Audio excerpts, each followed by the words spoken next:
Okay, Phil, a lot of people want to know what's the essential kit for an archaeologist? What do you need before you even think about going in the field? Well, let's be honest.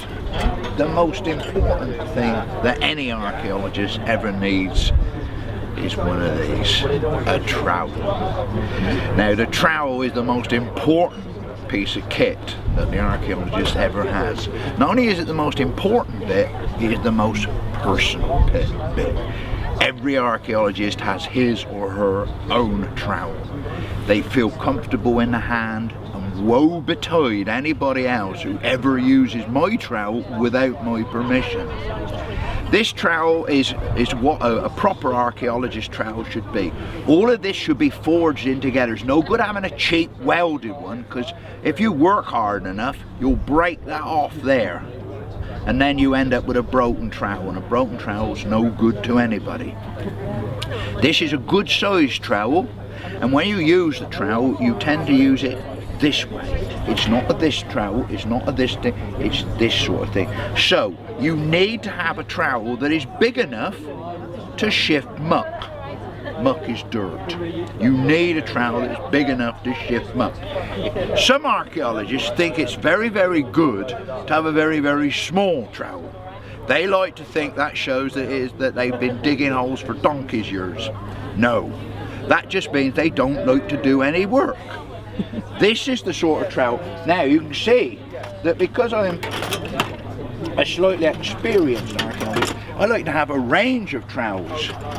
You only really need one, but these are pretty much all the same size. Sometimes you have a smaller one, sometimes you do need one with a little bit of a point there so you can winkle in amongst the stones and all the rest of it.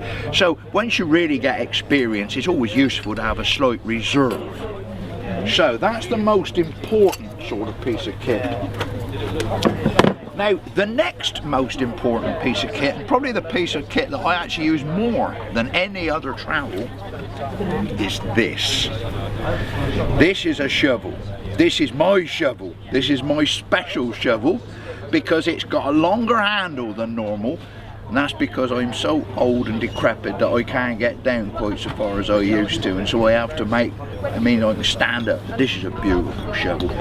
Quite small in here, so you can actually shift quite a lot of muck. And with this one, actually, you can get it way up there if you want to chuck. If you're in a deep hole, you can really chuck the muck up there. Some people do actually prefer shovels with even longer handles. If I lost this shovel, it'd be like losing a leg. This is the most beautiful, beautiful shovel. I love this. And this really is a personal possession. So, you've got to have a shovel.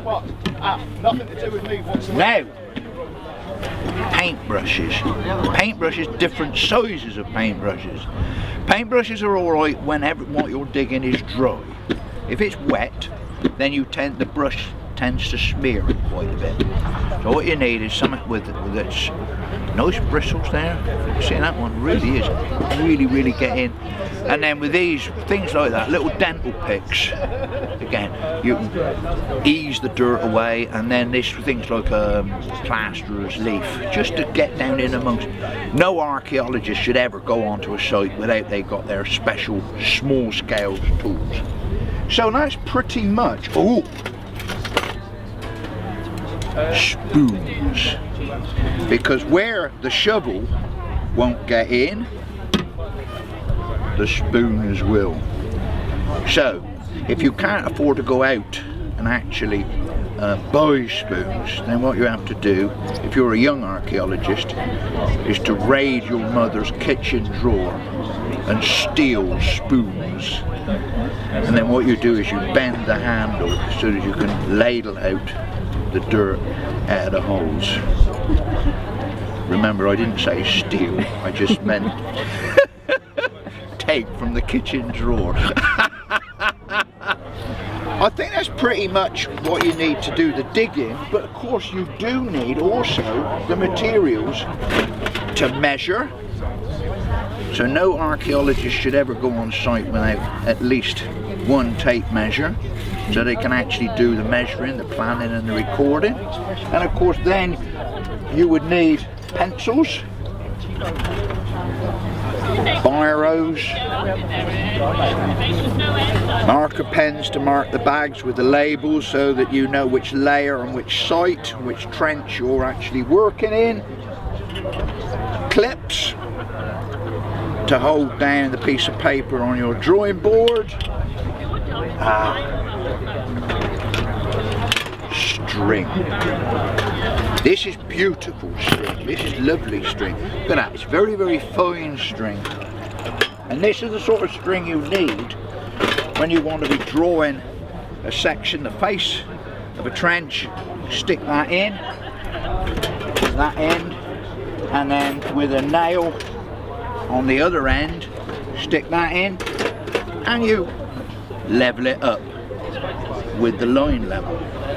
So that means that your string is perfectly horizontal. You can put a tape across and you can measure down and measure up to do your drawings. This is something that I never use. It's a rubber. Why do I never use it? Because I never make a mistake. But all other archaeologists should always have a rubber just in case they make mistakes. And what about this box itself? Seen a few tricks? Well, that box is nearly as old as I am. I've had this very, very many years. When I started in archaeology, archaeologists didn't tend to have boxes, and that was because every site had its own specialist person for doing the plans and doing the sections, and so what you tended to do was dig the hole and somebody else came along and recorded what you'd written. But now most archaeologists are expected, as a matter of course, to be able to record all the layers that they dig through, and so archaeologists now tend to have boxes. This, as you say, is a very old box, and you can see that it is getting so old that it's got a lot of holes in the bottom. And it's getting very, very rusty. Look all the way around there. But where would I be without my box? Mine. Okay, Phil, well thanks for the illuminating tour of what's in the box.